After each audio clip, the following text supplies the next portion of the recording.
So my story begins with I was adopted from Edna Gladney home in Fort Worth, Texas.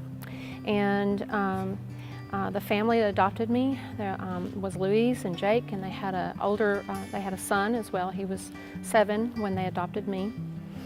We went to live in Lockney, Texas, which is just a tiny little town in Texas, and I lived there for a year with them. Jake was out in the field one day working on the farm, and he had a massive heart attack and passed away at the age of 35. At that time, my mom, Louise, she was just a very fragile person, mentally, emotionally, physically, and so for the next year she was in and out of hospitals. So my brother, David, went with Jake's family, and I went with her family. And thank goodness it was a large family. She had 4 other sisters and 3 brothers. There was 8 in all. So for the next year, I lived with a lot of her sisters and some of the brothers, and they took care of me for that time. After the year was up, it was very evident that she wasn't going to be able to care for 2 children. And so my mother was one of the ones that had kept me, and she could not have children. And so she offered to adopt me. And my aunt said she couldn't think of anybody else she'd rather have than my mom. So I went to live with my mom, Helen, and my dad, Wilton, on a farm in New Mexico.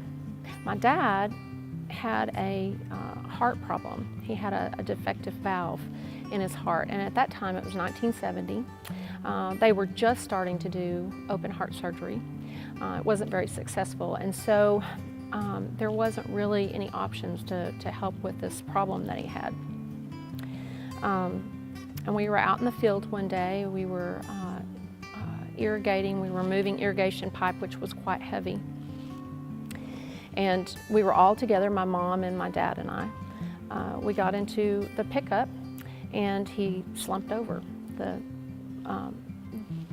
wheel. And my mom ran around real quick and moved him over. I basically held him in my arms. And we drove as fast as we could to a neighbor. We lived way out in the country, and we called an ambulance.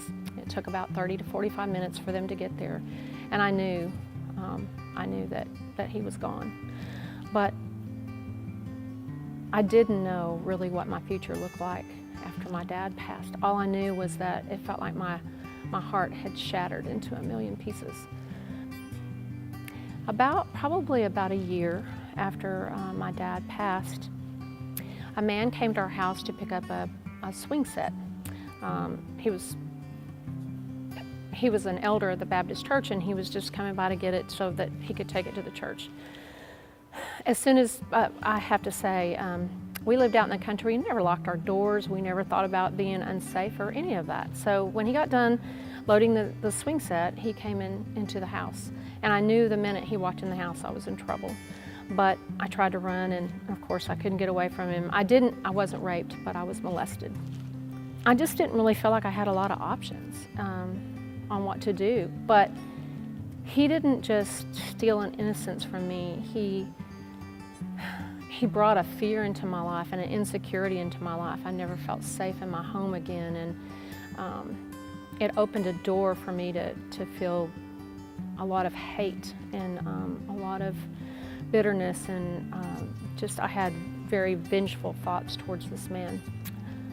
In fact, it was all consuming. It was like the first thing I thought about when I woke up in the morning. It was the last thing I thought about when I went to bed, just what I would like to do to hurt him. It was not a healthy situation at all. Just like with my dad, I didn't really know how to cope with it, so what I did was I buried it as deep as I knew how to bury it. I just didn't talk about it. I didn't deal with it. I just buried it. When I graduated college, I went to work at the Methodist home in Waco, Texas, where I worked there for 2.5 years.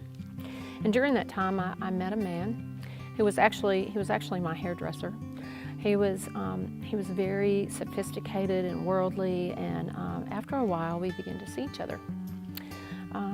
After a few months of seeing each other, he invited me to live with him. And really, inside my heart, I was just somebody that desperately wanted to be loved and accepted. And I felt like, wow, I have arrived. This man has asked me to live with him. This is it. This is my moment. I mean, this is what I've been looking for all my life. It became apparent after 2 or 3 months that he was a very controlling person, a very angry person, a person who was very verbally abusive. He eventually isolated me from all of my friends. He told me what I could wear when we went out. He basically controlled where we went and what we did. And during that time, I really just began to lose myself. I didn't know who I was. I didn't know what I wanted. And I just felt like I must be the most unlovely person ever if this person can't love me. And this is how he talks to me in a very demeaning, degrading, tearing down way, then I must be worthless. There must not be any value in me whatsoever.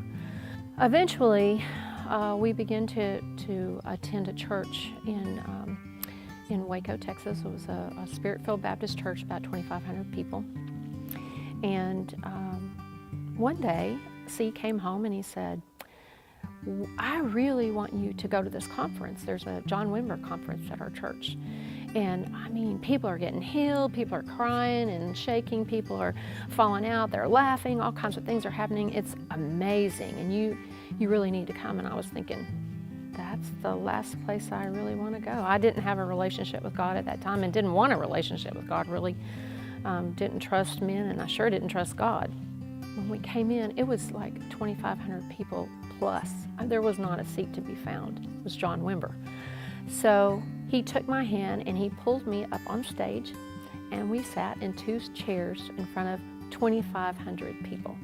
Now, I will tell you, when you were in a position that I was in, I didn't even want to go to this thing to begin with, and I sure as heck didn't want to be in front of everybody on stage with John Wimber.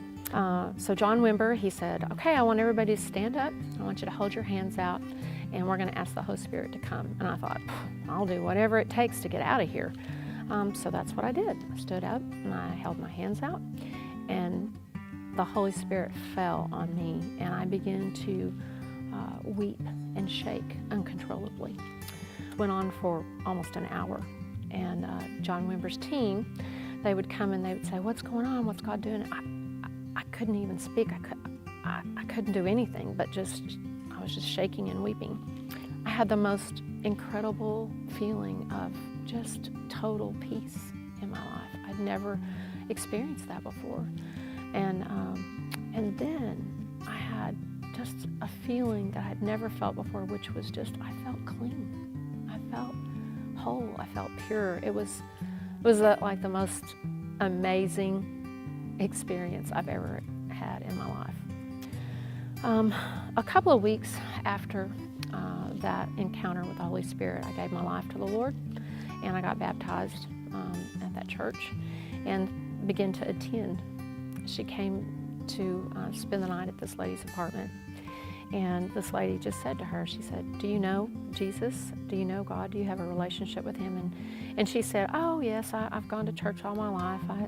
In fact, my mom almost died one time, and she had a vision of Jesus visiting her. So she really, she knew who Jesus and God were, and she went to church all the time, but I don't know that she actually had a real relationship with God. So this lady just point blank asked her, she said, have you ever confessed Jesus Christ as Lord with your mouth? And my mom, she just kind of sat there for a minute, and she said, no, I never have. And so she led her to the Lord right there. And that night, my mom and I laid in bed together. We held hands and we prayed. And that is how I began my journey of restoration with my mom. As I told God when I came back, I was like, I am not going to date until you bring the man of my dreams. I'm not doing it because I'm a terrible, I don't pick well. So I'm just not going to date until you bring that person that I'm supposed to marry.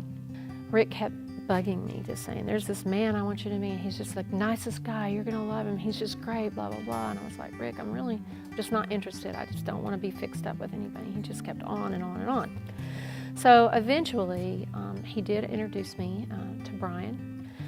We have now been married almost 33 years, and we have 3 beautiful children. God brought the man of my dreams to me. And because Brian is a man who's honest and walks with integrity, I learned that there are good men who are safe and can be trusted with my heart and life.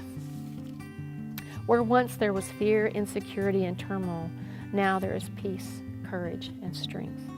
Where there was unforgiveness, hate, resentment, and revenge, now there is forgiveness and love.